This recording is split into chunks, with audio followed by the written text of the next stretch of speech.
Bienvenue à Parle-moi de ça. Aujourd'hui, nous recevons M. Philippe Lachance. M. Philippe qui va nous parler de sa caméra Nikon D7000. C'est une caméra DSLR semi-professionnelle, utilisée beaucoup pour faire de la photo ou encore de la vidéo amateur. Alors, M. Lachance, ça va bien? Ça va très bien, vous? Oui, ça va super bien. Première question, c'est quoi votre caméra au juste? Bien, comme on l'avait dit, c'est une caméra Nikon D7000, semi-professionnelle, donc meilleure que les caméras d'entrée. Donc pour Nikon, ce serait des 5000 ou des 5100, mais aussi pas aussi bon que les caméras professionnelles qui ont des capteurs full frame, donc pour Nikon des 800. C'est une caméra qui a un capteur de 16 mégapixels, 39 points d'autofocus, Oh. qui est vraiment pas mal bon, qui prend 6 photos par seconde. Il y a aussi qu'il y a un moteur dans la caméra pour faire l'autofocus. À cause de Nikon, il y a des lentilles qui peuvent faire l'autofocus, mais ils n'ont pas de moteur dans la lentille elle-même, donc ils ont besoin de la caméra. Beaucoup des caméras de niveau d'entrée n'ont pas ce moteur, donc ça ne fonctionne pas avec. OK. Ouais. Pourquoi est-ce que tu as choisi ce modèle ou en particulièrement? Moi, j'ai choisi cette caméra à cause, c'était plus attrayant quand j'ai acheté, c'était ce qui était disponible pour moi que j'ai acheté. Et j'ai exagéré à cause nouveau, c'était un peu trop dispendieux.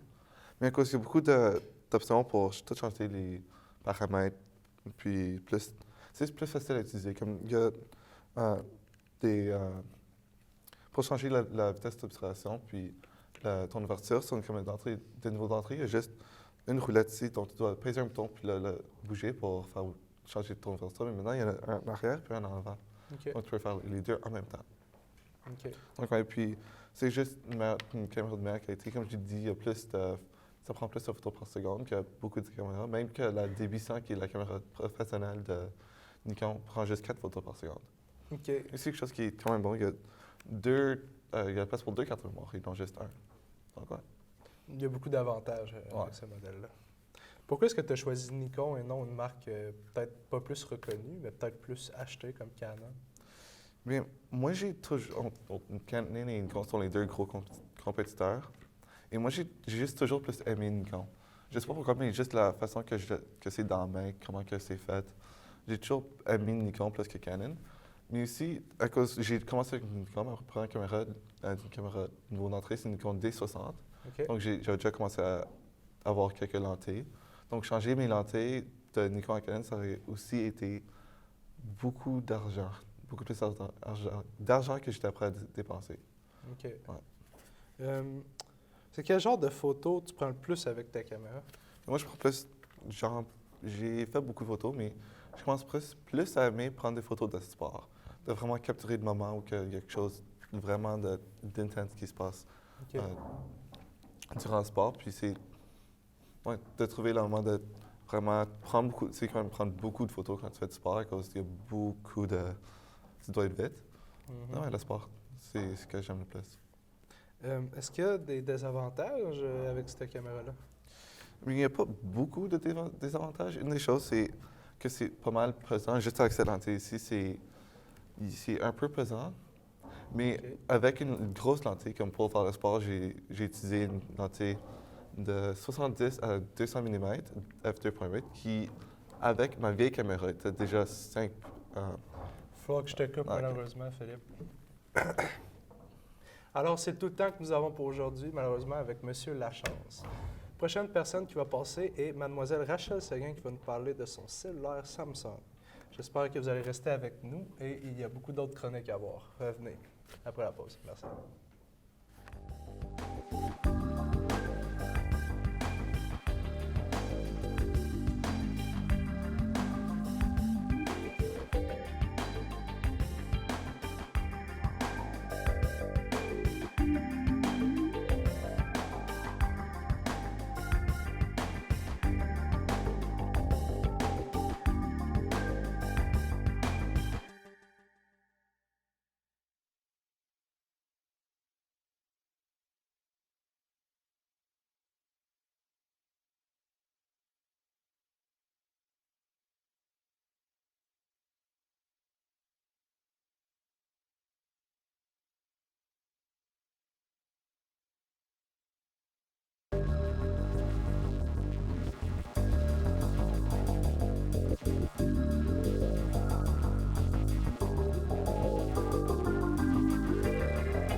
Bonjour et bienvenue à l'émission Parle-moi de ça. Ici Philippe Lachance, votre animateur.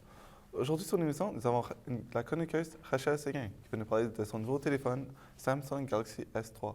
Alors bonjour Rachel, comment ça va? Bonjour, ça va très bien, et toi? Très bien, merci. Et pour une première question, qu'est-ce que c'est exactement? Dans le fond, c'est mon cellulaire. Dans le fond, vous connaissez tous les téléphones. C'est des engins électroniques de différentes formes, de différentes grosseurs dans une maison qui est installée avec un câble et qui permet à des personnes de communiquer entre elles. Et dans le fond, un cellulaire, c'est à peu près la même chose, mais c'est portable. On peut l'apporter avec nous dans nos poches et se promener avec. Ou aussi, on peut communiquer en textant, textuellement, dans le fond. Ben, ouais. Et puis ton téléphone, nice. Donc, depuis quelle année qu'elle est sur le marché? Ça fait depuis 2012. Ça a été commercialisé à Londres pendant les Jeux olympiques de Londres, vous vous rappelez? Et oui, c'est dans le fond, c'est quand aux Jeux olympiques, dans le fond, ils ont tous promu ce cellulaire-là à tout le monde, au public, puis ils éclairaient le stade avec ça. Ah, OK. Ouais. Puis nous savons très bien qu'Apple, c'est un des plus grands compétiteurs de Samsung, lorsqu'il s'agit pour les cellulaires au moins. Donc, alors toi, pour quelle raison pourquoi as-tu choisi le Android et non le iOS? Ben, j'ai choisi. Dans le fond, la réponse est dans la question. J'ai choisi Android au lieu de iOS parce que, dans le fond, il y a une grosse simplicité, une grande simplicité. Puis, c'est facile. Les applications sont toutes faciles. Il y en a des gratuites, il y en a des avec un prix, dans le fond. Puis, dans le fond, c'est ça. OK. Donc, est-ce que tu recommandes ces compagnies à tout le monde? Oui, bien, je recommande ces compagnies-là dans les cellulaires parce que dans les autres engins, je ne sais pas vraiment cette compagnie-là si c'est bon. Mais je recommande le cellulaire, c'est super simple. Ceux qui ont de la misère avec la nouvelle technologie et tout, c'est super un cellulaire vraiment super. C'est quand même gros, par exemple. Il y en a qui aiment moins ça que d'autres. Moi, j'aime ça parce que je trouve que l'écran est aussi plus belle. On voit plus comme l'écriture et tout ça. OK. Puis tu as dit que ça possède une simplicité qui ne ferait pas peur aux gens qui n'en connaissent pas vraiment la technologie. Donc, peux-tu nous en dire plus? Oui, bien, dans le fond, j'ai un exemple. Mes grands-parents, ils ont voulu s'acheter un cellulaire l'année passée, je ne me rappelle plus trop. Et je leur ai proposé ce cellulaire-là parce que, dans le fond, les deux, ils ont comme un petit peu les problèmes de vue. Fait qu'avec un cellulaire qui est quand même gros, ils peuvent quand même voir très bien l'écriture et tout sur le cellulaire. Puis les applications sont super simples à télécharger et tout ça. Puis, en plus, le cellulaire est promu avec Google comme dedans. Alors, ils peuvent juste cliquer puis ils cherchent sur Google automatiquement pour voir les voyages ou etc. OK. Puis, pour quelle raison que tu as acheté ce cellulaire et non le S4 ou le S5 qui sont plus récents? Bien, ça, je te dirais que c'est une différence de prix. Dans le fond, ce cellulaire-là, il est quand même abordable. Je te dirais que moi, j'allais payer 230, ce cellulaire-là, et c'est super abordable. C'est sûr que le S4 et le S5, ils ont plus d'applications, sont plus performants que les autres cellulaires comme le S1 ou le S2. Mais dans le fond, le S3, moi, je l'aime bien et c'est ça. OK. Puis, tu utilises le plus pourquoi ton téléphone? Pour texter. Tu utilises pas vraiment le temps. Malheureusement, c'est tout le temps qu'on a pour aujourd'hui. Merci beaucoup, Rachel. C'était vraiment intéressant. On a appris beaucoup sur ton nouveau téléphone. N'oublie pas de nous suivre sur Twitter puis de nous aimer sur Facebook. La semaine prochaine, nous allons avoir William Izumi qui va nous parler de son Magic Bullet. Merci et à la semaine prochaine.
Bonjour, ici Rachel Séguin en direct de Parle-moi de ça.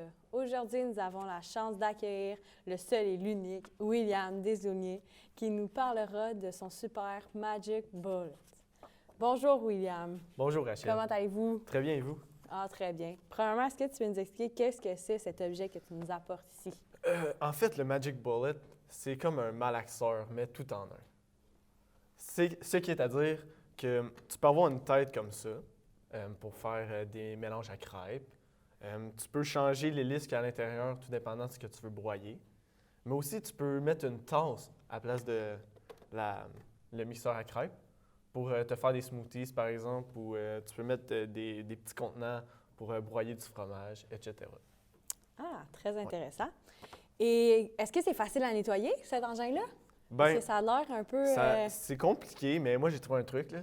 Ah ouais? C'est que ce que tu as utilisé, tu mets de l'eau et du savon, puis tu le repars, puis là, vu que ça tourne, mais ça se nettoie tout seul en même C'est temps. très intelligent, Ouais, très ouais. intelligent. Et tu peux-tu nous dire pourquoi tu as choisi cet objet-là? En fait, c'est parce que c'est mon objet favori chez moi. Je m'en sers tous les jours quand je fais de la cuisine, que ce soit pour faire des smoothies ou des mélanges à crêpes, ou même râper du fromage, par exemple, ou râper des noix, ben je l'utilise. Ah ouais? Ouais. C'est le fun, ça. Mhm. Puis pourquoi toi, tu l'utilises? Comme Moi, vraiment... l'utilité qui me sert vraiment beaucoup, Ouais. c'est pour faire des smoothies puis des mélanges à crêpes, ou sinon faire des omelettes. OK, parfait. Ouais.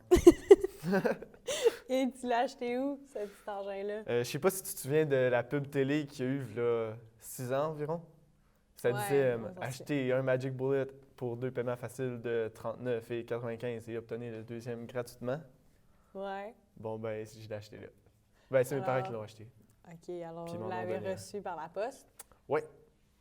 Mon Dieu, c'est cool, ça. Mhm. Et c'est quoi ta recette préférée? Puis comment tu l'as fait? Ma recette préférée, OK? Mhm. Je vais t'expliquer ça bien facilement, là. C'est que tu prends un avocat, puis là, tu sors le verre de l'avocat, tu enlèves le noyau, bien évidemment. Tu mets l'avocat dans le Magic Bullet. Puis là, tu mets un petit peu de jus de citron avec un petit peu de salsa. Puis tu broies tout ça ensemble. Puis ça fait une recette assez consistante, on va se le dire, parce que le Magic Bullet, ça rend ça bien uniforme. Ensuite, le goût est fabuleux, avec des petites tortillas. Oh! Ouais. Parfait. Puis est-ce que tu veux me dire s'il existe d'autres modèles? Oui, en fait, j'ai déjà vu un plus gros modèle un peu, qui s'appelle le Big Bullet. Mais moi, je préfère mon Magic Bullet. Il est plus compact, je peux l'apporter avec moi. N'importe où. Ouais, je peux l'apporter ici en Produit Studio, par exemple. Ah, OK. Ouais. OK. Une question que je me demande. Sur 10, combien tu lui donnerais-tu à cet engin et pourquoi? Je vais t'expliquer la réponse. En fait, je donnerais un 4,20 parce que, en fait, le Magic Bullet, ça dit recette prête en 10 secondes, OK? Mais j'ai essayé les recettes. Ça prend 10 secondes de le brancher, fait que déjà là, on a dépassé.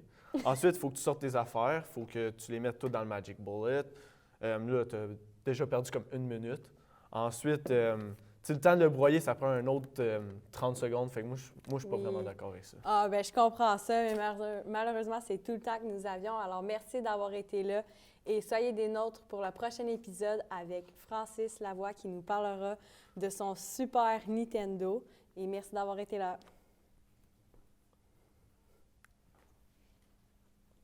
Yeah!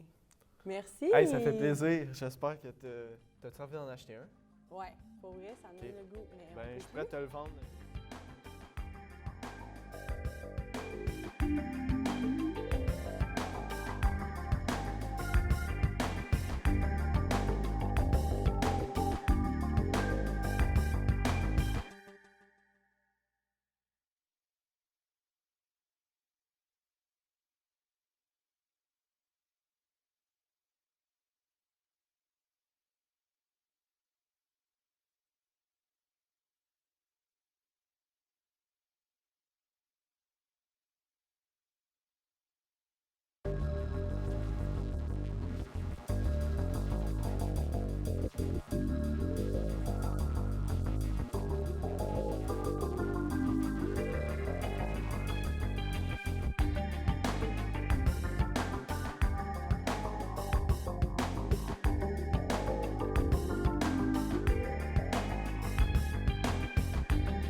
Bonjour et bienvenue, chers concitoyens, à un nouvel épisode de Parle-moi de ça. Aujourd'hui, j'ai l'honorable chance d'être en compagnie de Francis Lavoie de Bourgette, qui va nous présenter un jeu que j'aurais grandement aimé avoir lorsque j'étais jeune et j'ai nommé le Super Nintendo. Alors bonjour Francis! Bonjour William, fier d'être dans ta compagnie. Merci. Donc oui, c'est mon Super Nintendo. Alors, peux-tu m'expliquer un peu qu'est-ce que c'est le Super Nintendo? En fait, le Super Nintendo, c'est une console de jeux des années 90, 91 pour être plus exact. C'est sa date officielle aux États-Unis et au Canada. Sûrement une couple de jours après, au Canada, on a toujours des affaires en retard. Et c'est une console qui a été désignée pour compétitionner avec la compétition qui, dans ce temps-là, était farouche parce que Nintendo avait seulement leur console NES 8 bits qui était sortie en 85. Et là, Sega, ils ont rentré avec le Sega Genesis, une console 16 bits avec des graphiques plus beaux, plus de boutons, du meilleur son. Et il y avait tout TurboGrafx 16 par NEC que personne ne reconnaît, mais qui était une très bonne console avec des beaux graphiques quand même. Et cela a sorti pour compétitionner avec ça et ce fut vraiment un score pour Nintendo. Ils ont sorti toute leur innovation. Les graphiques sont magnifiques pour le temps, le son est superbe. Tout est vraiment bon sur cette console-là et il y a beaucoup de jeux à cause. Tu peux pas avoir une bonne console sans des bons jeux. Et cette console-là a certains des meilleurs jeux de l'histoire de l'humanité. Alors, on peut s'entendre pour dire que ce fut un succès. En fait, ce fut tellement un succès au Japon en 1990 que le gouvernement japonais a forcé les compagnies de consoles à les sortir le vendredi parce qu'il y avait trop de gens qui appelaient malade, qui est encore une chose que personnellement, moi, je fais. J'appelle malade, mettons, Far Cry 4, j'arrive bientôt pour toi. Et A&W, j'arrive bientôt pour pas vous autres, je ne veux pas vous voir pour une fin de semaine. Alors, j'aimerais ça savoir parce que moi, j'ai jamais eu ça, cette console-là. J'avais pas la chance quand j'étais jeune, mais comment ça fonctionne? En fait, c'est l'affaire la plus simple au monde. Ici, on a le devant de la console. Donc, ça venait comme ça dans le paquet. On a le devant de la console, les places pour la manette, à cause que ça n'existait pas, les manettes sans fil. Et il y a en arrière, avec un numéro, si vous avez des problèmes avec votre console, vous pouvez appeler le 1-800 quelque chose. Ici, il y a le AV Out pour les câbles composites qu'on a vu souvent dans le programme. Ici, il y a le RF, qui est qu'est-ce qu'on connaît sous la chaîne 3 et la chaîne 4. Et ici, il y a le Power. Donc, tu pluguais le Power, tu mettais ta console comme ça, tu pluguais la manette, tu rentrais ton jeu. Super Mario World, c'est un classique, un des meilleurs jeux sur la console, qui venait avec la console, parce que dans ce temps-là, ça venait avec la console, il n'y avait pas d'extra. Tu plugues la manette, tu pèses Power et tu es prêt à jouer. Wow, Francis, j'ai une petite question vite pour toi. Est-ce qu'il y avait plusieurs accessoires qui venaient avec ça? Bien, en fait, il y avait quelques accessoires. Il y avait un gros bazooka. Littéralement, c'était un bazooka pour ton Super Nintendo. Et ça marchait mal. C'est comme un peu le Wii aujourd'hui, mais c'était expérimental dans ce temps-là. Ça ne marchait pas super bien. Mais honnêtement, le meilleur accessoire pour la console, c'est la manette. C'était révolutionnaire pour ce temps-là. Écoute, Francis, tu sais bien que je pourrais t'entendre parler pendant encore des heures, mais malheureusement, le temps nous manque. Alors, soyez des nôtres pour une prochaine émission de Parle-moi de ça. Puis, dans la prochaine émission, nous allons avoir Jacob Szymanski qui va nous parler de son cube Rubik. Bon, ben là, c'est moi qui vais ça.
Bonjour, bienvenue à l'émission Parle-moi de ça, votre émission favorite qui discute d'une panoplie de choses sur une multitude de produits incroyables. Aujourd'hui, il n'en est pas une exception. Monsieur Jacob Szymanski va nous présenter l'histoire et tout à propos du cube Rubik. Bonjour Jacob. Bonjour Francis, ça va bien? Ouais, super, toi.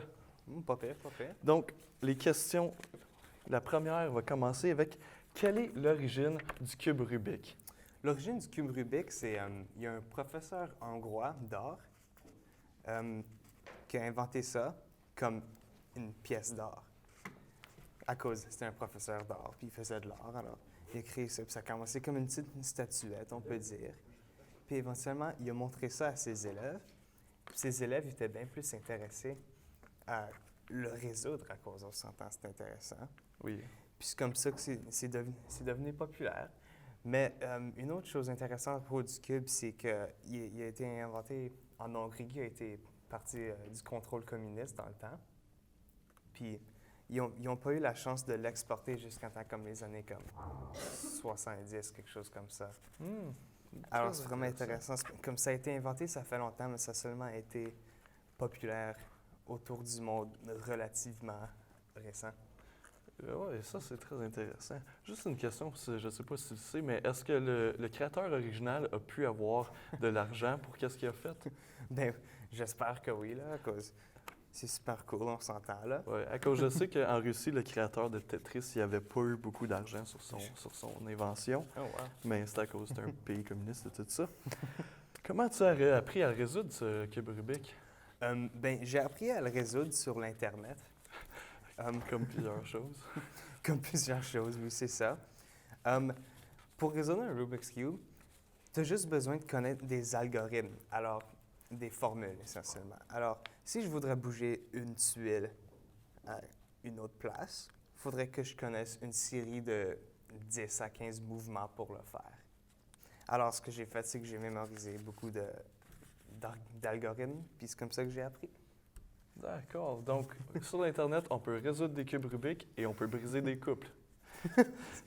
Mais honnêtement, je me suis toujours demandé ça toute ma vie. À cause, je vois du monde le faire tellement rapidement. C'est quoi le record mondial pour ça? Le record mondial à date, c'est environ 5,55 secondes. Il a été très chanceux, mais évidemment, il n'y a pas de vie. En fait, il était tout arrangé sauf un. C'est ça, c'est ça. Moi, tout, je serais capable. À cause, il y a deux façons qu'ils font les records mondiaux. Il y en a où ils vont le résoudre 10 fois, puis ils font la moyenne de ça. Alors, c'est comme pas vraiment de la chance dans ce cas-là. Ou ils vont juste faire comme une fois, puis voir comment vite que tu peux le faire. Mais le record pour le faire une fois rapidement, c'est 5,55 secondes, qui est ridicule. Wow! Je connaissais quelqu'un qui en faisait assez rapidement. Mais pourquoi penses-tu que c'est si populaire? Je pense que le Rubik's Cube il est aussi populaire qu'il est pour deux raisons. Une, c'est parce que c'est juste fun, juste à manipuler, on s'entend. C'est juste fun à manipuler comme objet. Mais aussi, juste à cause Merci, Jacob. Tu l'as réussi. Ça m'impressionne toujours. Donc, j'avais jamais compris ce jeu-là, mais grâce à toi, je suis quasiment prêt à l'essayer. C'est tout pour nous aujourd'hui. Revenez-nous bientôt parce que Christopher Leduc et salut, bonsoir.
Bonjour et bienvenue à Parle-moi de ça. Ici Jacob Cheminsky. Aujourd'hui, on a un invité particulièrement intéressant. Christopher Leduc est ici en studio pour nous parler de sa manette d'une caméra Canon. Bonjour Christopher, ça va bien? Bonjour, ben oui, ça va super bien. Bien, on va commencer avec une petite question. Parfait. Pourquoi tu as décidé de nous présenter une manette de caméra Canon? Tout simplement parce que cette petite manette est vraiment formidable pour tous les photographes qui veulent s'expérimenter dans l'univers de la photographie. C'est très, très intéressant à avoir parce qu'il y a beaucoup de fonctions. OK. J'ai vraiment hâte de vous en parler. Ça risque d'être fort intéressant. Mais j'ai d'autres questions à demander. Ben, vas-y. C'est quoi les fonctions principales? En fait, il y a 5 fonctions principales. On a le retardateur. Retardateur, excusez-moi. Sais-tu ce que ça veut dire? Non, j'ai aucune idée que ça veut Ça, dire. c'est en fait, quoi un c'est, mettons, retardateur? au lieu de prendre tu appuies sur le piton, prendre une photo, OK. et au lieu de prendre une photo immédiatement, ça prend une photo, par exemple, dans 10 secondes. Fait que c'est très pratique pour, OK. surtout l'avoir sur une manette. c'est Est-ce que encore ça le plus prend pratique. dans 10 secondes Ouais. ou Ça peut à, être, ça peut à être- chaque 10 secondes? Non, C'est retardateur, c'est vraiment dans 10 secondes. juste- OK, j'imagine que Mais ça, ça c'est une peut être autre 5, ça fonction. peut être 3, ça peut être 30. C'est comme... Ah, OK. Alors, Tout c'est est quoi réglable les avec autres ça. C'est fonctions? vraiment... L'univers manuel, il est formidable avec ceci. OK. Et aussi l'intervallomètre.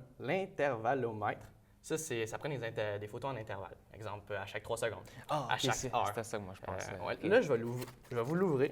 Hum. Tout dans son emballage. Ah, c'est tout ce que c'est. Ouais. C'est cette Ouais. petite manette-là. Ici, il y a des pitons et ça permet de changer les fonctions. OK. Là, je vais continuer à vous raconter les fonctions. Écoute, il y a S'il prendre te une plaît. photo, tout simplement prendre une photo, le bouton prendre une photo, et l'exposition longue durée. Ça, c'est, mettons, pour des photographies de nuit.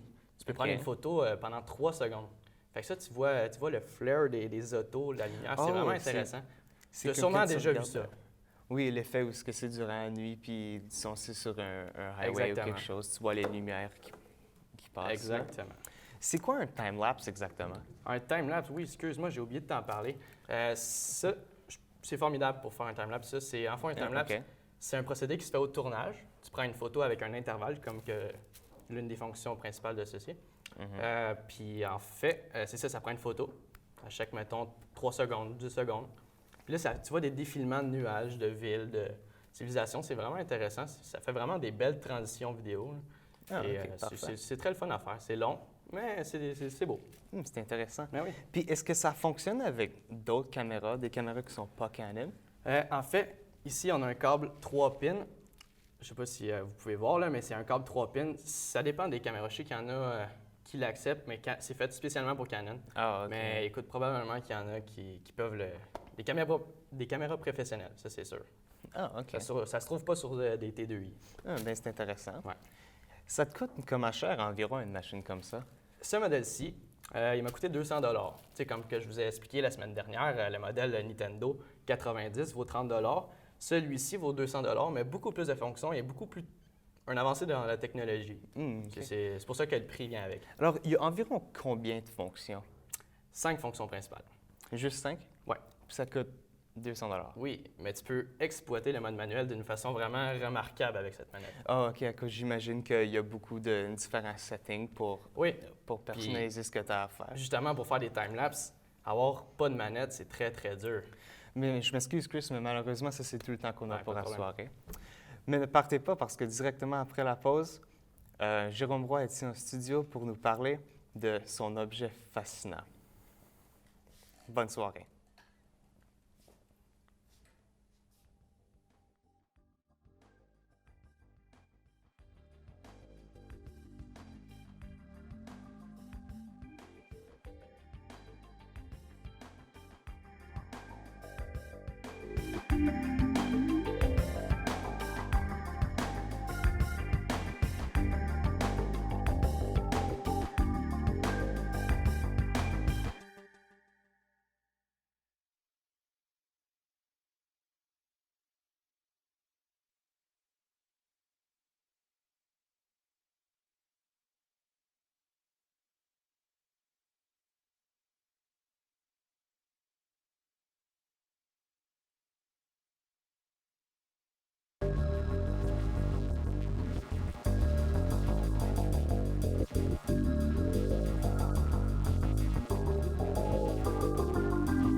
Bonjour, mesdames et messieurs, téléspectateurs et téléspectatrices.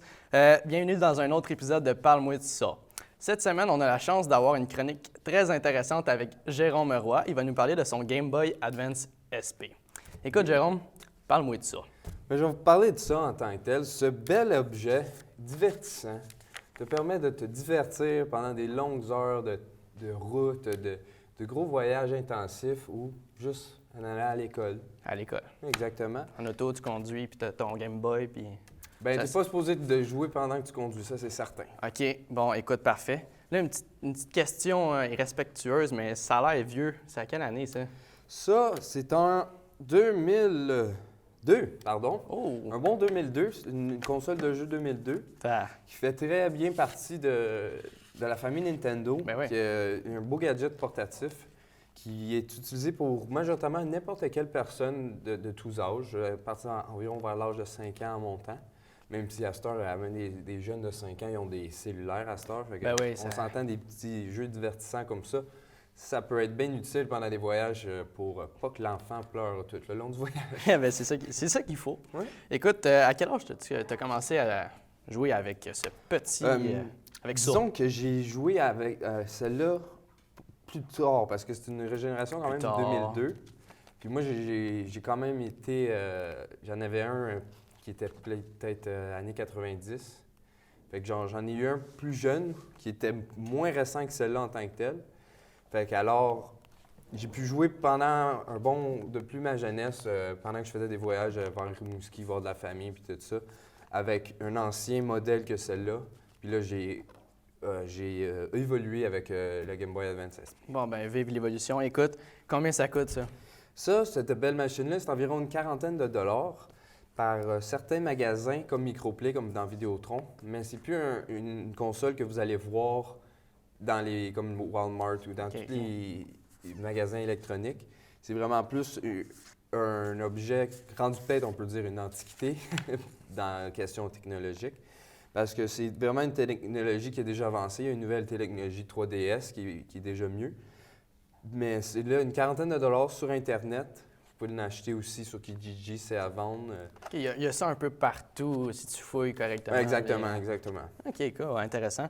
Écoute, combien de temps la batterie peut durer sur ça? Cette belle batterie-là peut durer environ de 5 heures à 7 heures, qui est très bon pour un bidule. Un voyage, comme tu dis, c'est parfait. Exactement, comme un bon voyage jusqu'au bas du fleuve, il va te toffer tout le voyage facilement. Ben oui.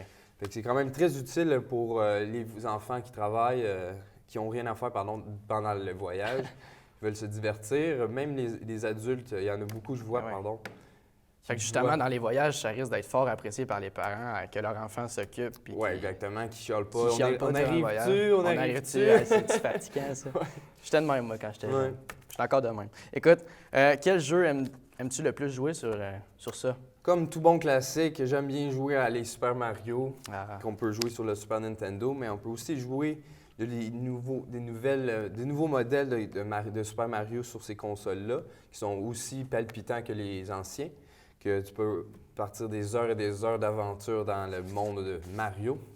Fait que celui-là, puis aussi mon deuxième, c'est vraiment Donkey Kong, qui est aussi un jeu très le fun. Écoute, c'est très intéressant de parler de ça, mais c'est tout pour aujourd'hui. Parfait. Merci à tous d'avoir assisté à cette entrevue avec Jérôme. C'était vraiment intéressant. Écoute, je te remercie. Ne manquez pas la prochaine chronique avec Mélanie Joanne Dupont. Elle va vous parler de 2 mascaras vibrants pour une expérience excitante. C'est ça, ouais. À la prochaine. Merci.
Bonjour, chers téléspectateurs. Aujourd'hui, à l'émission Parle-moi de ça, nous avons Mélanie Joanne Dupont qui va nous parler de 2 sortes de mascara vibrants. Oui, j'ai bien dit vibrants. Elle va nous expliquer quel mascara qui serait le meilleur pour vous et les avantages de l'un envers l'autre. Bonjour, Mélanie. Bonjour. Ça va bien? Oui, toi? Oui. On peut commencer avec une belle question. Quelle sorte de mascara tu vas nous parler aujourd'hui? C'est des mascaras vibrants. Donc, c'est des mascaras qui ont des petits moteurs intégrés dans leur brosse, dans le haut ici. Donc, j'en ai apporté 2 sortes. C'est 2 des seules sortes de mascaras vibrants qui existent. Ouais. Donc, je les ai emmenés pour faire la comparaison. OK. Ouais. Des mascaras qui vibrent. Pourquoi? Peux-tu nous expliquer ce concept-là? Oui, je viens de mentionner un petit peu vite fait, mais dans le fond, ouais, comme je disais un petit peu, c'est qu'il y a un moteur dans la petite brosse en haut. OK. Donc, j'ai le Oscillation Lancôme ici, juste ici. Puis celui-là, l'avantage qu'il y aurait sur l'autre, c'est qu'on peut l'utiliser non vibrant et vibrant. Wow. C'est qu'il y a un petit bouton sur le bouchon ici. Donc, si un matin, tu files pas trop pour l'avoir vibrant, ben tu le prends non vibrant. Mais, ouais. Puis j'ai l'autre ici de Estée Lauder. Lui, par exemple, tu n'as pas l'option de le changer non vibrant et vibrant. Il est tout le temps vibrant. As-tu une préférence non vibrant? Personnellement, j'aime bien vibrant parce que ça aide vraiment beaucoup à comme, séparer les cils lorsque tu maquilles. C'est pour ça aussi que j'ai voulu amener un petit peu, vous présenter ce concept-là pour les filles qui écoutent l'émission présentement. Les mascaras vibrants, ça aide beaucoup à le côté esthétique des cils. Pourquoi elle nous a présenté 2 au lieu d'un mascara? Parce que je vais faire un petit test sur toi, puis on va juger c'est lequel qui fait le plus beau effet. On peut peut-être faire ça. Oui. On peut bien faire essayer ça. Puis on va commencer avec le Oscillation de Lancôme. Donc, ça va vite fait un peu. Attention à ne pas bouger. Je sens la vibration dans le mascara. Et oui, un homme se fait maquiller, en ondes. Juste attention, il est ici. Oui. On a fait un petit peu vite, mais maintenant, on va essayer le turbolage. C'est tellement beau. Ah, oui, en effet. Le turbolage de Estée Lauder maintenant sur l'autre œil, ici.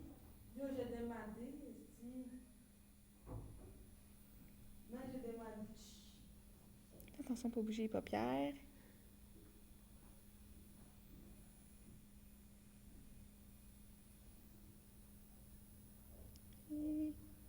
Ouais, on va y aller avec ça un petit peu. Parfait. Donc, c'est vrai que c'est pas évident de maquiller quelqu'un d'autre. Donc, t'as pas beaucoup de fils, puis son temps, c'est fin, donc c'est un peu dur aussi par rapport à toi. Mais comme j'irais à mon jugement, j'irais plus avec celui de Lancôme. Quel qui me va le mieux? Celui de Lancôme, je dirais qu'il te va le mieux. Ah, ben, je vais écrire ça, peut-être en acheter plus tard. Celui de Lancôme, un avantage qu'il y a sur l'autre aussi, c'est qu'il vibre plus vite. Donc, ça vient séparer les cils aussi plus rapidement aussi.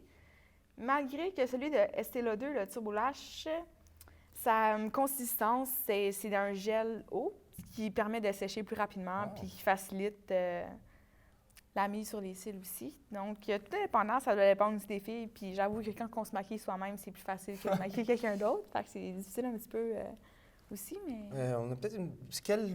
lequel que tu préfères le plus entre ces deux-là?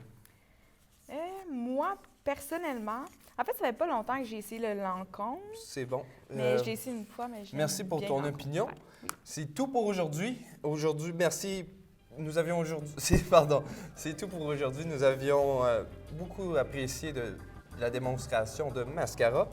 N'oubliez pas d'aller suivre C'est tout. À la prochaine et bientôt pour la prochaine émission avec Jamestown.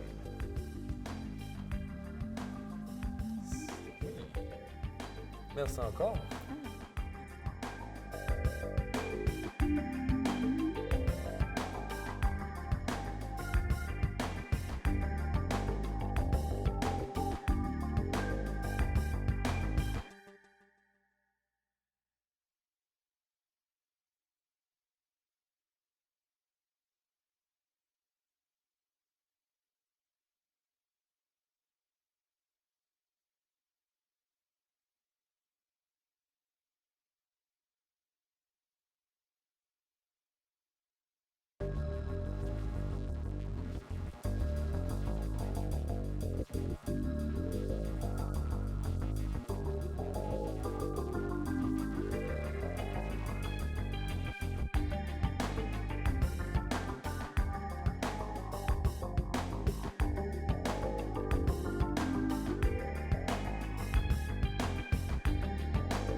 OK, bonjour, ici Mélanie Johannes-Dumont pour l'émission Parle-moi de ça.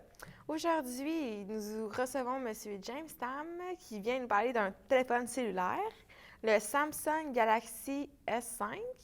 Donc, bonjour James et bienvenue à l'émission. Bonjour. Ça va bien? Oui, merci. Toi-même? Oui, merci.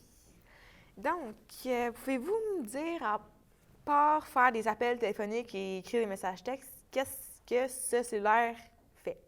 Eh bien, premièrement, mon téléphone il a été conçu pour résister à l'eau et au sable. Donc, c'est vraiment idéal pour n'importe quelle température de météo. Ensuite, dans la caméra, il y a une option qui s'appelle RDH, temps réel Rich Tone, ça veut dire HDR qui veut dire High Dynamic Range. Donc, avec cette option, plus besoin de se soucier de l'éclairage. Elle va elle-même s'équilibrer, donc si c'est surexposé, il va enlever la lumière. Et dernièrement, il y a une banque de données pour les empreintes digitales. On enregistre une empreinte digitale, puis grâce à ça, elle peut être déverrouillée avec l'empreinte digitale qu'on a enregistrée dedans. C'est intéressant. Il m'a l'air d'être assez différent des autres. Est-ce que vous pouvez me dire un petit peu plus de caractéristiques qui le rendent unique en son genre? Eh bien, premièrement, comparativement au précédent de ce téléphone, le cinquième modèle, le cinquième modèle, il était à une hauteur de 7,2, 72,5 de millimètres de hauteur. Non, de largeur, excuse-moi, puis 142 de hauteur. Elle a 8 mm de profondeur, 5,1 pouces pour l'écran et 145 grammes. Elle a une caméra de 16 mégapixels CMOS. Son processeur est un KitKat 4.4.2, qui est le processeur le plus récent. Et en plus, elle a une mémoire interne de 2 Go. Puis en plus, probablement qu'il y a un espace pour rentrer une carte mémoire aussi. Effectivement, un espace pour une carte mémoire. Fait que tu peux rentrer une petite carte micro SD pour la mémoire et puis un peu plus de mémoire. Ah! Pardon. Et avec toutes ces caractéristiques, puis est-ce que tu peux me dire ce que tu préfères le plus là-dedans? Mon option préférée est sûrement l'option des motions et des gestures. Ce qui veut dire qu'avec le capteur qui est déjà intégré dedans, dépendamment du gesture qu'on va faire et le programme qui est allumé, comme là, je vais aller ouvrir mon joueur mon CD player, comme on dirait. Et puis là, en jouant la musique, et puis si je passe ma main de droite à gauche, il va changer la musique tout seul. Comme vous voyez, le titre change. Ça donne vraiment un aspect technologique et c'est vraiment rapide et facile. Et est-ce que la qualité du son est bonne aussi? Oui, elle ne change pas du tout. J'ai pas comparé les qualités de son avec les autres téléphones, donc je ne peux pas vraiment le dire, mais elle est quand même bonne. Ah, et toutes les options, comme ça pourrait être porté à être dépendant un petit peu de l'appareil. Est-ce que c'est ton cas à toi? Effectivement, c'est mon cas à moi. Parce qu'un téléphone, ça rentre tellement d'affaires, un GPS, tu peux appeler, tu peux texter, tu t'en réveilles le matin, ça fait tout. Mais il ne peut pas concurrencer les affaires qui sont faites exprès pour ça, comme par exemple un appareil photo pour prendre des photos ou un ordinateur pour faire du montage ou jouer à des jeux. Ça ne se compare pas, puis c'est toujours un gadget qui va au minimum possible. Et par rapport avec Apple, pourquoi plus celui-ci, la marque Samsung, que Apple? Eh bien, la marque Samsung, elle me permet de modifier.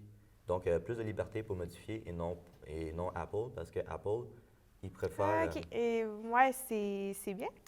Mais on n'a malheureusement plus de temps pour le moment. Mais merci d'être venu à l'émission nous parler de ce téléphone vraiment haut de gamme. Ça fait très plaisir. Donc, restez à l'écoute, chers téléspectateurs, parce que prochainement, nous avons Mathieu Bellefeuille qui vient nous rendre visite pour nous parler du gris-gris.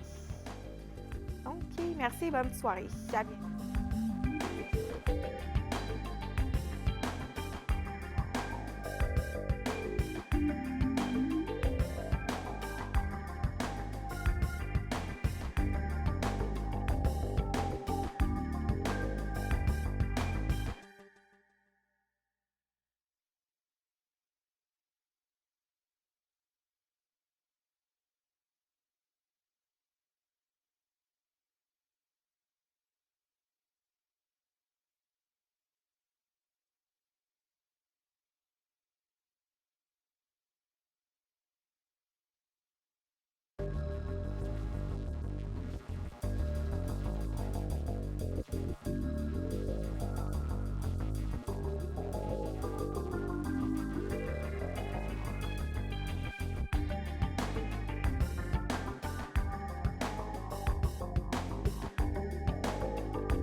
Bonjour et bienvenue à une autre édition de notre émission Parle-moi de ça.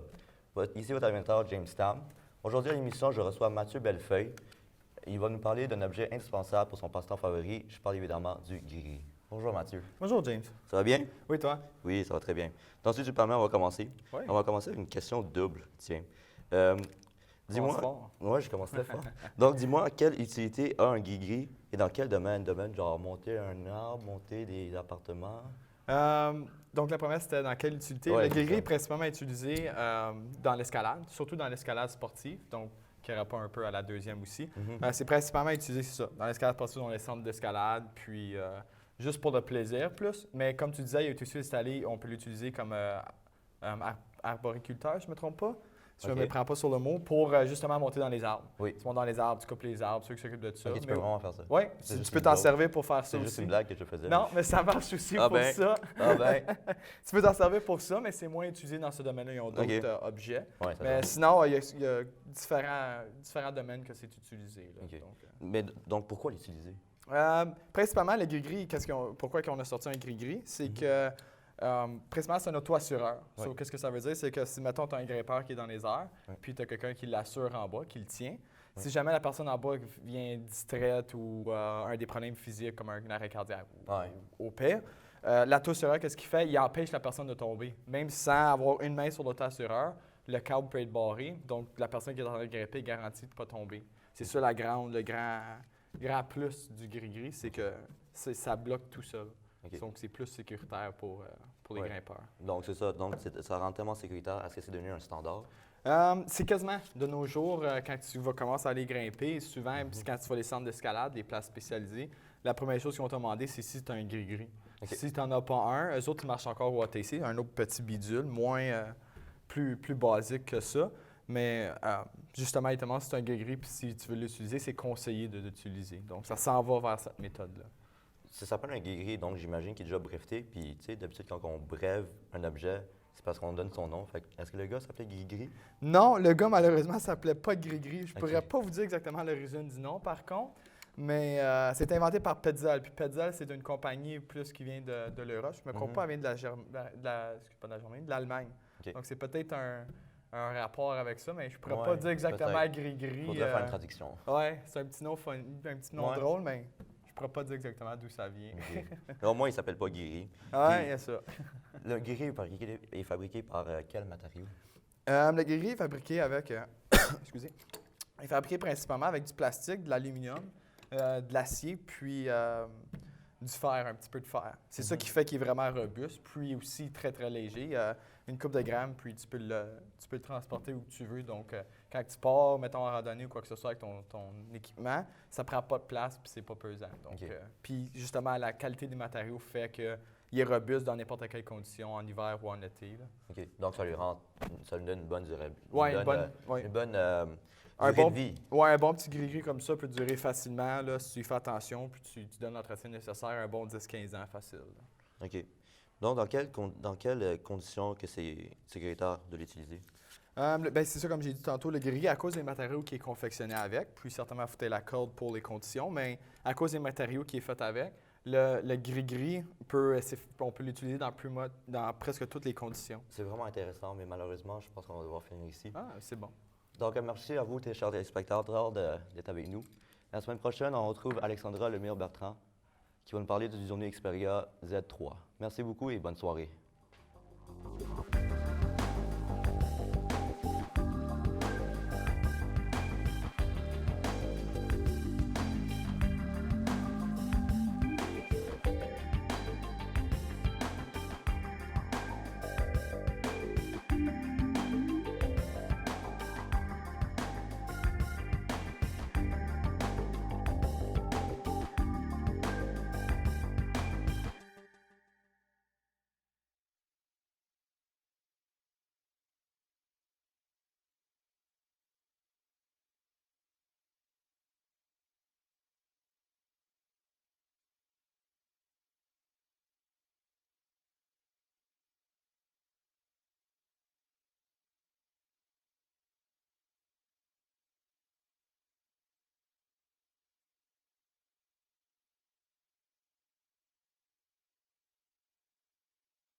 Bonjour, chers téléspectateurs. Bienvenue à Parle-moi de ça.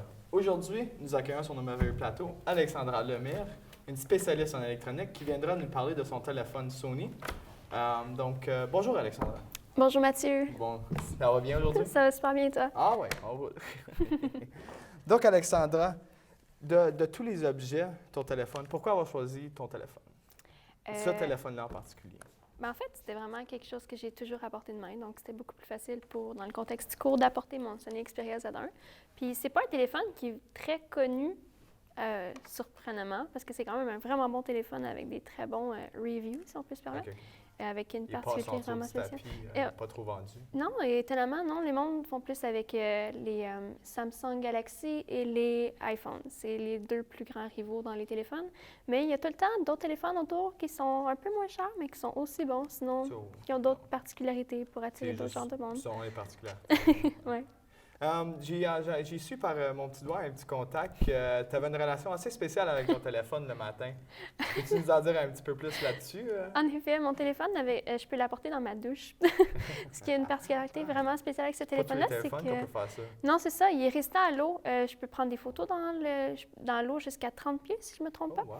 Il n'y a aucun problème. Il résiste à tout, aussi ce qui est humidité, il n'y a pas de problème. Donc, je peux avoir les mains toutes mouillées, puis je peux changer de chanson, puis il n'y a pas de problème. Ça va capter bien... Donc, des propriétés physiques importantes du oui, téléphone. Vraiment. Des C'est bons un très grand avantage pour quelqu'un qui adore chanter dans la douche. Oui, surtout. Oui. Donc, mais c'est ça. Donc, tu as parlé des avantages du téléphone, mais à part ceux-là, est-ce qu'il y a d'autres avantages au téléphone? Oui, je te dirais que l'appareil photo est vraiment une belle qualité. En fait, je peux peut-être te montrer une photo. J'ai pas de photo professionnelle, mais hop, on va arrêter. Donc, j'ai une belle photo de mon pitou. Peter. Oui, la qualité est vraiment extraordinaire. Donc, 20 mégapixels. Personnellement, ça fait la job pour pas mal de contextes de photos. Tant que c'est... Mettons que je n'irais pas prendre des photos d'un mariage avec ça, là, mais pour n'importe quelle occasion spéciale, c'est beaucoup moins encombrant qu'une grosse caméra, puis ça fait quand même des très belles photos. À 20 mégapixels, j'espère. C'est ça. Puis pas juste ça, à 20 mégapixels, l'écran doit être une bonne résolution aussi. Oui, l'écran est très Full HD, en fait. Okay. Pour ce qui est écouter des vidéos, c'est vraiment agréable à regarder. Le top de la technologie. C'est ça, tout est fluide, tout est beau. Aussi, la batterie dure vraiment longtemps. Donc, un avantage que tout le monde aime. C'est ça, à moins d'avoir le nez toujours dans son téléphone, la batterie dure vraiment longtemps. Ah oui, au moins c'est un avantage, c'est ça qu'on manque de. C'est ça. Mais Sony, ton téléphone était fait, je ne me trompe pas, avec la compagnie Android comme téléphone? C'est ça, c'est plateforme Android, oui. Donc, à la place d'avoir Android, pourquoi avoir pris Sony Android, tandis que, comme c'est là sur le marché, le plus populaire, c'est Apple? En fait, ce que j'aime pas avec Apple, c'est qu'on va beaucoup plus payer pour le nom. Okay. C'est un téléphone que, justement, il va... Je sais pas comment expliquer plus que ça. Au fond, mon téléphone, ce qui est Android, va avoir plus de contenu personnalisable. Plus modifiable. C'est ça, exactement. Beaucoup plus de choses. Ils vont moins aller chercher tout le change dans le fond de nos poches. Là. Okay. Surtout, on peut moins voir vendeur, aussi, un petit peu. côté des applications, beaucoup plus de choix, moins dispendieux ou souvent plus fournis gratuitement. Donc, c'est ce que j'aime beaucoup avec Android. Donc, c'est ça la différence avec Apple. Oui. Ah, ben c'est le fun au moins de voir que tout le monde n'est pas pris sur les téléphones Apple, surtout c'est ceux qui ont envahi le marché malheureusement. Récemment. Ils sont quand même bons, mais pas aussi bons que mon Sony Xperia Z1. Ah oui, certainement. Donc, c'est tout le temps qu'on avait, Alexandra, aujourd'hui. Merci beaucoup d'avoir venu en studio. Donc, oui, c'était très fun d'avoir ton téléphone. Donc, merci, chers téléspectateurs. Ça va être tout pour cette semaine. C'était l'émission Parle-moi de ça, mais avec Mathieu Bellefeuille. Bonne soirée.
Bonjour et bienvenue à votre émission préférée du mardi après-midi, Parle-moi de ça.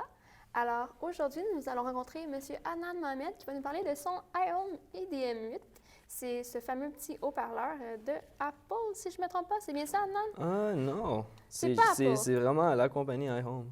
C'est iHome. une Donc, compagnie, ils ouais. ont un peu repris le concept du i quelque chose. Et oui, en effet. C'est quand même drôle.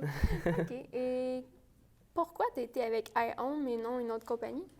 Mais c'est juste que iHome sont, mais je dirais connus, mais tu sais, t'as pas l'air de vraiment connaître. Non, mais j'irais vraiment c'est juste qu'ils assumer sont, que c'était tu sais, ouais, ça a l'air un peu copie. Mais ils sont bons là-dedans. Genre, ils ont plus qu'un modèle de speakers.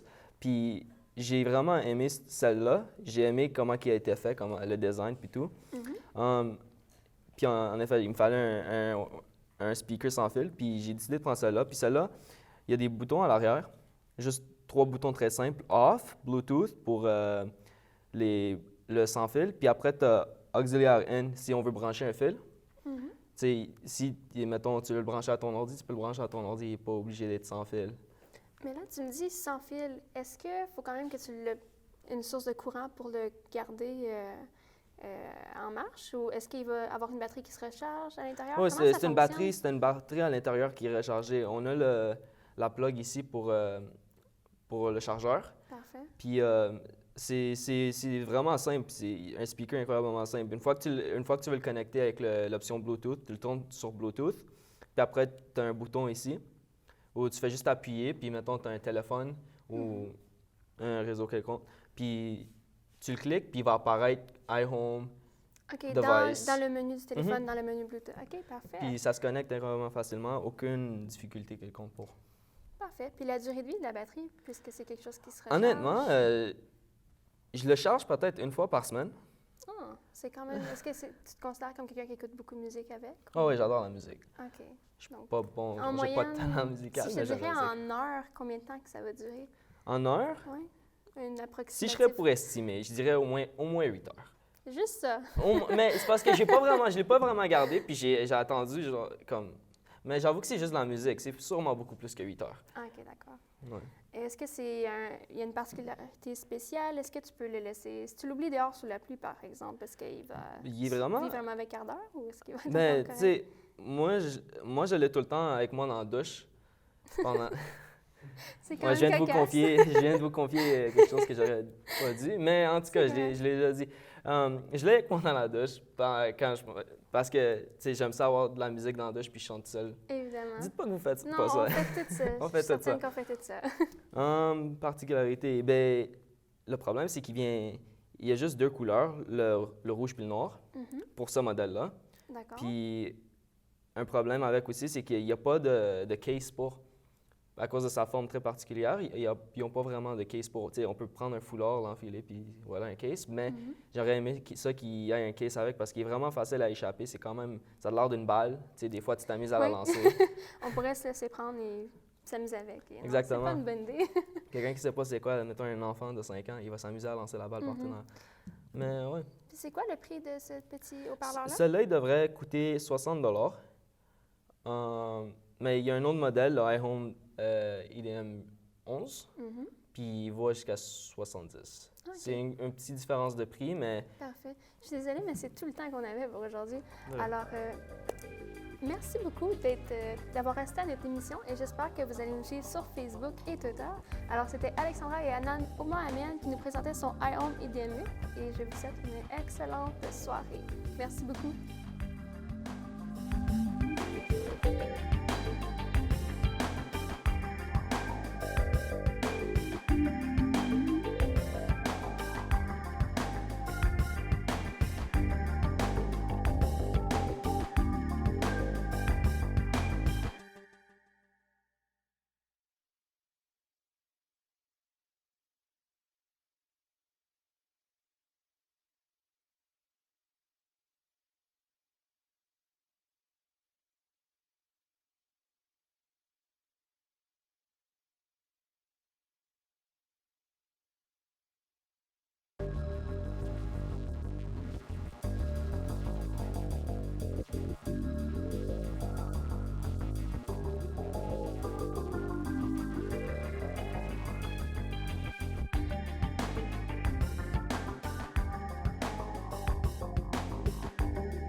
Bonjour, ici votre animateur Adnan Mohamed et bienvenue à Parle-moi de ça, l'émission de démonstration où nous allons vous présenter un objet. Aujourd'hui, nous accueillons la chaleureuse Angelica Ancolo qui va nous parler de sa balle RBC. Bonjour Angelica. Bonjour Adnan. Fait que, parle-moi de ça.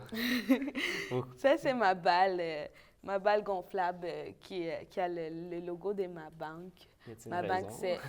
Non, je ne sais pas s'il y a une raison particulière pour le logo. Comme Sport qui vous l'a donné, la balle ou quelque chose comme ça? Tu l'as gagné? En fait, c'est pas ma banque qui me l'a donné. J'ai été à Gay Pride cette année, comme cet été. Puis, je vais te conter l'histoire, OK? OK, vas-y. Comme, je me promenais dans la rue. Honnêtement, j'aimerais plus savoir. Ah, À c'est propos de vrai. la balle, excuse, La c'est juste qu'on n'a balle. pas tant de temps. La balle, c'est une balle. Ouais, c'est quoi les ronde. fonctions de la balle? Les fonctions principales de la balle, Ouais. c'est divertir. C'est un outil qui sert au divertissement. Mhm. Tu peux généralement la gonfler ou la dégonfler. Si Ok. tu la dégonfles, tu peux Mhm. la porter partout, où tu veux. Fait que c'est une balle portable. Oui. Tu peux la, comme tu sais, je pense qu'elle rentrait dans tes poches aussi ou dans ton sac, dans ta sacoche, peu importe où ce que tu veux la porter. Si elle est dégonflée, c'est plus facile de la transporter. OK, mais c'est pas une balle que vous avez achetée non plus. Non. Fait que, mettons, si quelqu'un voudrait procurer une balle comme ça, irait où? Mais une balle particulièrement comme la mienne, Juste à des festivals. je sais ça. Il faudrait comme un festival ou comme un autre parade gay. Mais si vous voulez une balle gonflable, il devrait en avoir chez Walmart, j'en ai vu. Il y a plusieurs formes des balles aussi, bien, plusieurs couleurs. C'est ça. OK, c'est intéressant ça. Ça fait combien de temps que tu l'as au juste? Comme je t'ai dit, je l'ai eu cet été. Fait que ça devrait faire 4-5 mois que je l'aime. OK, 4-5 mois, c'est quand même long. Ouais. Je suis sûr que la balle, elle a beaucoup d'émotions dedans après ces 4-5 mois. Oui, Précieuse? je me suis vraiment amusée avec ma balle cet été. Mhm. Je jouais comme dans ma cour en arrière. Mhm. Elle- si tu la mets sur l'eau, elle va flotter. Puis là, j'ai essayé de... Tu sais, j'ai nagé avec la balle. Ça sert à ça si tu veux... OK. Mettons, si tu veux, apprendre à tes enfants à nager. Tu leur donnes une balle, puis tu leur dis, donnes vas-y, une balle. fiston. Oui, c'est ça. Puis tu le laisses comme aller avec la balle. Mais me semble une balle comme ça, c'est vraiment comme très amusant. Est-ce que genre, tu te la fais voler des fois? Est-ce que le monde te laisse jouer avec? Ça arrive surtout ici à l'école. Ça fait une semaine que ma balle est dans la salle de prod. Je vois les personnes sont portées à toucher la balle. Puis ça peut devenir dangereux vu que dernièrement, toutes les personnes ils ont la grippe. Mhm. Fait que comme je pense qu'il y a beaucoup de gens qui se transmettent à travers la C'est une balle très... En tout cas, on n'ira pas en détail Ouais, là-dessus. non. Mais parmi les plusieurs objets que tu aurais pu choisir, y a-t-il une raison particulière pourquoi tu as voulu aller vers la balle RBC? Bien, en fait, oui, parce que je me rappelle l'année passée, j'avais choisi une tasse de café comme objet à présenter en démonstration. Puis là, je me suis dit, cette année, je vais essayer de choisir un objet plus intéressant. Puis là, c'est ça, j'ai choisi une balle. C'est plus intéressant qu'une Tu sais, qu'est-ce que je me tasse suis à rendu compte durant l'émission, c'est que toi et la balle, même couleur, c'était-tu par exprès ou... café. Oui, j'ai vraiment fait Est-ce que exprès. ces couleurs-là représentent beaucoup pour toi? Oui, parce que la balle, elle peut se transformer aussi. Elle peut changer de couleur. Puis c'est une balle spéciale. puis Malheureusement, c'est tout le temps qu'on a pour aujourd'hui. Merci d'avoir été parmi nous. Restez avec nous dans 5 minutes. Nous accueillons Patrice Bivour. Il va nous parler de sa longboard. C'est tout le temps qu'on a pour aujourd'hui pour la chère Angelica Ancolo. Merci, bonsoir.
Thank you. Bonjour et bienvenue à l'émission Parle-moi de ça. Aujourd'hui, on est avec M. Patrice Bibeau qui va nous parler de son objet. C'est une longboard. M. Bibeau, il aime ça, faire de la longboard. Il est venu nous partager sa passion avec nous. Bonjour Patrice, comment ça va? Bonjour Angelica, et toi, comment ça va? Ça va bien et toi? Ah, ça va super bien. Parfait, merci. Alors, parle-nous de ça. C'est quoi un longboard? Un longboard, en fait, c'est un skateboard fait beaucoup plus long et beaucoup plus large. Son centre de gravité est beaucoup plus long et beaucoup plus large, ce qui permet une plus grande stabilité quand tu vas à de grandes vitesses. Un longboard, d'avance, c'est fait pour aller à de grandes vitesses. Oh. C'est pas fait pour faire des tricks comme un skateboard, des flips, des ollies. Non, c'est fait pour faire de la vitesse. Tu peux pas faire des... Tu peux faire plusieurs choses avec ça. Soit du slalom, du downhill, puis du power slide. Du slalom, c'est simplement y aller comme en snowboard un peu. Tu y vas en faisant du slalom.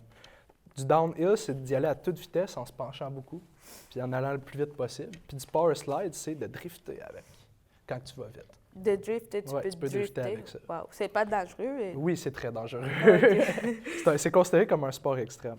Ah oui? La plupart des longboards ne sont pas faits en bois normal. C'est soit du plexiglas ou du bambou. Dans ce cas-ci, c'est les deux. C'est les deux? En bambou et en plexiglas.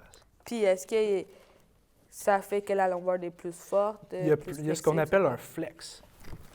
OK, il y a de la... OK. Genre, quand tu embarques dessus, il va plier, il va permettre d'avoir de plus grande stabilité, etc. OK. Puis est-ce que la longboard, c'est un sport professionnel? Oui, la longboard, c'est un sport professionnel. Ah, wow. Dans plusieurs pays, la plupart industrialisés, c'est toutes des... Chaque pays a sa piste, sa grosse piste. Il y en a plusieurs par pays, mais chacune a sa grande piste. Et les professionnels font un World Tour, que ça s'appelle, et descendent toutes les pistes. Est-ce que tu sais si c'est une grosse piste, comme c'est en général de 2 km. Puis c'est tout dans des côtes. C'est en descendant. Wow. Puis est-ce que tu t'en fais de la longboard? Oui, je fais de la longboard. Je fais de la longboard depuis que j'ai 15 ans. La première longboard que j'ai essayée, c'était seulement en bambou. Elle était tellement flexible que c'était une trampoline. Je pouvais vraiment sauter haut juste en sautant de ça.